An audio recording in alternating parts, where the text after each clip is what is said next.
All right, you guys, I've got a very cool Reviews on the Run to discuss today, another live Reviews on the Run. This is a documentary series called Wild Wild Country that the Duplass brothers executive produced. And I was told by my friend Mike Wilson from Devolver that I definitely need to watch this show. It's a documentary series over 6 episodes, and it tells the story of the Rajneesh, led by Bhagwan Rajneesh, who was later sort of recognized as Osho. He became to be called Osho later on in his life. And it's all about their efforts to settle in a town called Antelope, Oregon. This little tiny town with a population of about 40 people.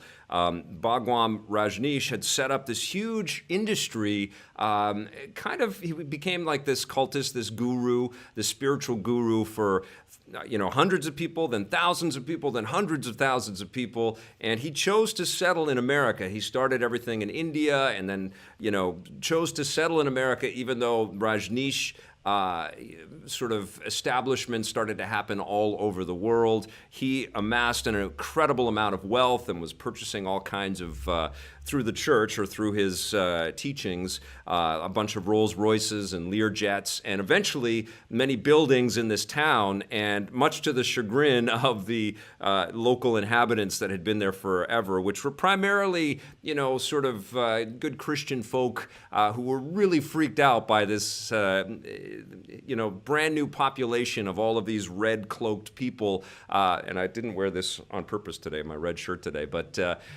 basically this religious cult erupts around them, and it freaks out the town folk, and they start talking to all kinds of powers of authority out there, and eventually the sort of U.S. government gets involved and all kinds of hell breaks loose. And that's what this documentary series was about. Now, I grew up in the 70s and the 80s, and I remember hearing murmurs of the Rajneesh, and I remember on the streets of Vancouver there were lots of people that were dressed head to toe in red. You see that occasionally still, but this series really takes you into this world, this idea that this figurehead in India becomes this cultural phenomenon that's sort of recognized globally. And there's a ton of incredible news footage and news clips, and also mass media footage, like mainstream broadcast news talking about the Rajneesh and talking about Bhagwan and the insidiousness or the implied insidiousness of this cult.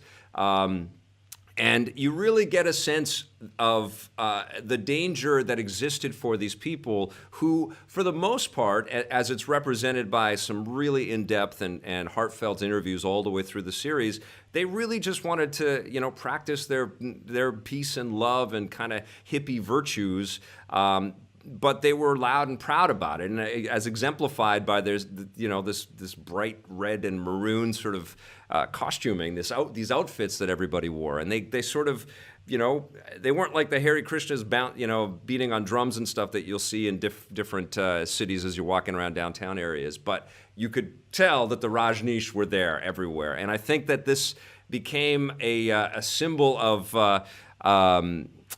They became vilified. And so people from all over the community and then eventually from all over the country were pointing their fingers, and you basically get a sense that they were not welcome in America and not welcome in this town in Oregon. And so we get to know the people that were involved through this series, and it's a beautifully told tale, especially as it wraps up, because the whole time you're watching it, it's 6 episodes, a little bit more than 6 hours worth of material. The whole time you're watching it is like, is this going to just go down in a blaze of glory? Is this going to be the Branch Davidian thing all again? Or are FBI agents going to storm this and people going to get shot to hell? Because eventually the Rajneesh start to arm themselves because they're worried about their own health and well-being, and there's internal power struggles, particularly with, I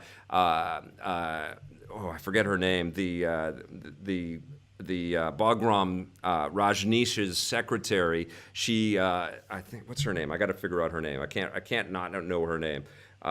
With Sheila Bernstell, who is Her name is Ma Anand Sheila. She becomes, there's a lot of interesting names to remember in this. She becomes very, very protective of her position, and her power starts to grow, and she gets very threatened by new individuals that sort of worm their way into the Bagram's life, and she starts to fight back, and you sense that things got a little hairy and a little creepy and freaky, and people eventually do end up going to prison, but the way that this whole story unfolds is so worth watching. I will say that the documentary at 6 hours is a little bit too long. There were times where you feel like they're repeating kind of sequences over and over again, and you feel the threat from the townsfolk of Oregon, and you feel like the pushback from the Rajneesh, and you see the media clips, and it just seems to happen, over a few different episodes, and I kind of feel like things should have been tightened a little bit.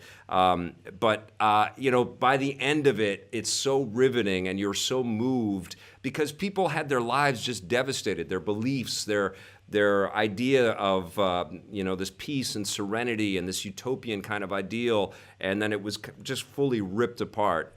So there's a lot of questions. There's some ambiguity. It's not really like it's not sort of painting a picture of this horrendous evil that occurred or anything like that. And I liked the humanity that's pervasive in this documentary, and it's worth sticking with until the very end. And I guarantee you're going to be intrigued. The person that stood out for me, and I'll just grab his name too because there are so many names in here, was Philip Tolks, who is this lawyer that's very successful in Los Angeles and ends up representing the Bhagwan, and I hope I'm saying that right,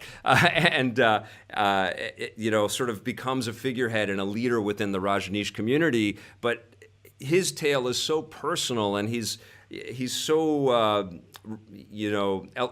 articulate in his reflection, and you can see the emotion across his face. And the filmmakers in the new interviews really capture